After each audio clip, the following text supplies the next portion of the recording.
Hello friends, welcome to life style with Maheswari.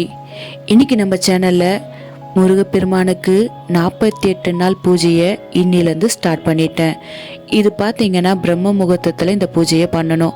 இந்த வழிபாட்டில் நம்ம என்னென்ன பண்ணணும், என்னென்ன பண்ணக்கூடாதுன்னு எனக்கு தெரிஞ்சதை இந்த வீடியோவில் உங்கள் கூட ஷேர் பண்ணிக்க போகிறேன். ஒரு மண்டலங்க என்னென்ன பண்ணணும், என்னென்ன பண்ணக்கூடாதுன்றத இந்த வீடியோவில் பார்க்கலாமா? வாங்க வீடியோக்குள்ளே போகலாம். காலையில் 3 மணிக்கெல்லாம் எழுந்துச்சி ஃபஸ்ட்டு வீடை க்ளீன் பண்ண ஆரம்பிச்சிட்டேன். வீடை க்ளீன் பண்ணிவிட்டு குளிச்சுட்டு வந்து அதுக்கப்புறம் பூஜை வேலையை ஸ்டார்ட் பண்ணேன். அனைத்து தெய்வங்களும் ஒன்றான வடிவம் தான் முருகப்பெருமாள் என்று புராணங்களே சொல்கின்றனர். காலையில் பிரம்ம முகூர்த்தத்தில் நம்ம ஏஞ்சி ஒரு வழிபாடு செய்கிறப்ப அது பல மடங்கு நிறைவேறும். ஏன்னா பிரம்ம முகூர்த்தத்தில் முக்கோடி தேவர்களும் நம்ம பூமியை பார்க்குற நேரம். அந்த நேரத்தில் நம்ம ஒரு வழிபாடு செய்கிறப்ப, நம்ம ஒரு வேண்டுதல் வைக்கிறப்ப அந்த வேண்டுதல் கண்டிப்பாகவே நிறைவேறும். இந்த 48 நாளும் காலையில் ஏஞ்சிருக்கணும். பிரம்ம முகூர்த்தத்தில் ஏஞ்சி வீடெல்லாம் க்ளீன் பண்ணிவிட்டு குளிச்சுட்டு வந்து வாசலில் மஞ்சள் தண்ணி தெளித்து ஃபஸ்ட்டு கோலம் போட்டு அதுக்கப்புறம் தீபத்தை வாசலில் ஏற்றி வைக்கணும். நம்ம எல்லாருக்குமே வாழ்க்கையில் ஏதாவது ஒரு பிரச்சனை இருக்கும். திருமணமாகாமல் குழந்தை பாக்கியம் தேடி கடன், வேலை, வீடு கட்டணுன்ட்டு ஆசைப்படுறது என வாழ்க்கையில் எத்தனை விதமான பிரச்சனைகளும் கஷ்டமாக இருந்தாலும் கந்த கடவுளை நம்பி வழிபட்டால் வந்த வினையும் இனி வருகின்ற கோடி வினைகளையும் இருந்த இடம் தெரியாமல் ஓடிவிடும் என அருணகிரிநாதர் திருப்புகழில் கூறுகிறார். தகப்பன் சுவாமி என பெற்ற முருகப்பெருமாள் தமக்கு தந்தையாகவும் தாயாகவும் இருந்து காப்பார் என்பது பக்தர்களின் முழு நம்பிக்கை. நம்ம எதை ஒன்றை கேட்டு இந்த 48 நாள் விரதம் இருந்து வழிபாடு பண்ணுறோமோ அதை கண்டிப்பாக முருகப்பெருமாள் நிறைவேற்றி வைப்பார். நாளிச்சதுக்கு அப்புறமா வந்து பிரசாதம் பண்ண தான் ஸ்டார்ட் பண்ணேன். இன்றைக்கி முதல் நாள்ன்றதுனால நான் கேசரி பண்ணியிருந்தேன். கேசரி தான் பண்ணணுமா அப்படின்னு கிடையாது. உங்களால் என்ன இருக்கோ, என்ன பண்ண முடியுமோ அதை வச்சு நீங்கள் பூஜைக்கு பிரசாதமாக வைக்கலாம். முக்கியமாக நம்ம செய்ய வேண்டியது வாசலில் பார்த்தீங்கன்னா டெய்லியுமே இந்த 48 நாளும் மஞ்சள் தண்ணியில் தெளிங்க. வெறும் தண்ணி தெளிக்காதீங்க, மஞ்சள் தண்ணி தெளித்து கோலம் போடுங்க. 48 நாளும் என்னென்ன பண்ணணும், என்னென்ன பண்ணக்கூடாது எனக்கு தெரிஞ்சதை அப்படியே உங்கள் கூட ஷேர் பண்ணிக்கிறேன். நம்ம முருகப்பெருமாளுக்காக விரதம் இருக்க போகிறோம். வேண்டி நம்ம விரதம் இருக்க போகிறோம் பிரம்ம முகூர்த்தத்தில். இந்த 48 நாளும் நம்ம முக்கியமாக செய்ய வேண்டிய முதல்ல என்னன்னு பார்த்தீங்கன்னா நான்வெஜ் சாப்பிடவே கூடாது. அதே மாதிரி உங்களால் ஒரு வேளை விரதம் இருந்து 2 வேளை நீங்கள் சாப்பாடு எடுத்துக்கலாம். இல்லை என்னால் முடியாதுங்க, அல்சர் அப்படிலாம் இருக்குதுன்னா நீங்கள் 3 வேளையுமே சாப்பாடு எடுத்துக்கலாம்.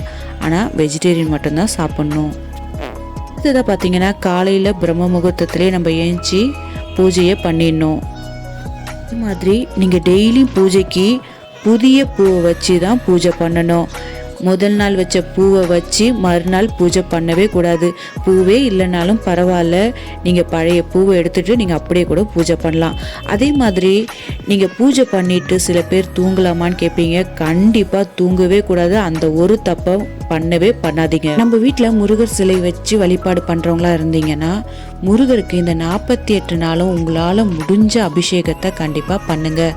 அப்படி டெய்லியும் உங்களால் பண்ண முடியாது அப்படின்றவங்க வாரத்துக்கு 2 நாள் கண்டிப்பாக பண்ணுங்கள், செவ்வாய் வெள்ளியில். இன்றைக்கி நான் 3 விதமான அபிஷேகம் பண்ணியிருந்தேன். பால் அபிஷேகம், தயிர் அபிஷேகம், தேன் அபிஷேகம். முருகரிடம் நம்பினார் கெடுவதில்லை என்பார்கள். அதுபோல் முருகப்பெருமான் மீது நம்பிக்கை வைத்து சில குறிப்பிட்ட விதிமுறைகளை பின்பற்றி விரதம் இருந்து வழிபட்டால் நம் என்ன வரம் வேண்டும் என்று கேட்டாலும் முருகர் நிச்சயம் தருவார். நம்ம தமிழ் கடவுளாகிய முருகப்பெருமானுக்கு 3 விதமான விரதங்கள் இருப்பார்கள். அதில் முக்கியமான விரதம் என்னென்னு பார்த்தீங்கன்னா சஷ்டி திதியில் விரதம் இருப்பாங்க.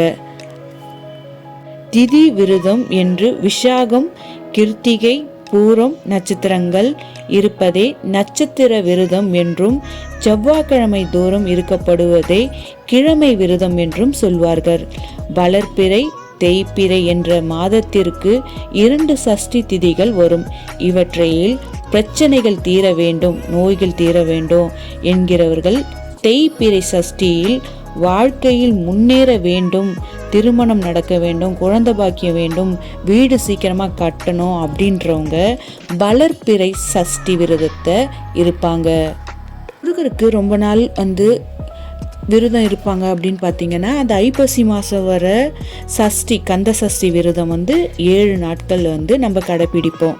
அதே மாதிரி தாங்க இந்த 48 நாள் விரதம் நம்ம சாப்பிடலாம் செய்யலாம். ஆனால் நான்வெஜ் எடுத்துக்கூடாது. கந்த சஷ்டிக்கு பார்த்தீங்கன்னா சில பேர் 3 வேளையும் சாப்பிடாம வெறும் மிளகு எடுத்துக்கிறவங்க இருக்காங்க. சில பேர் பாலும் பழமும் எடுத்துப்பாங்க. சில பேர் ஒரு வேளை சாப்பிட்டுட்டு 2 வேளை சாப்பிடாம இருப்பாங்க. இந்த 48 நாள் விரதம் நம்மளால முடிஞ்சா ஒரு வேளை மட்டும் நம்ம விரதம் இருந்து 2 வேளை நீங்கள் உணவு எடுத்துக்கலாம். இது நீங்கள் சாப்பிடவும் செய்யலாம் 3 வேளையுமே. ஆனால் முக்கியமாக நம்ம ஒன்று பண்ணக்கூடாது அப்படின்னா நான்வெஜ்ஜை முக்கியமாக எடுத்துக்கவே கூடாது. அதே மாதிரி முருகப்பெருமாளுக்கு இந்த தீபம் ரொம்பவே விசேஷமானது. ஒரு வேண்டுதல் வச்சு செய்கிறப்ப கண்டிப்பாக இந்த தீபத்தை நீங்கள் ஏற்றுங்க. அதுவும் வீடு வாங்கணுன்றவங்க கண்டிப்பாக இந்த தீபத்தை ஏற்றுங்க. வெற்றிலை தீபம் 6 வெற்றிலை எடுத்துக்கோங்க.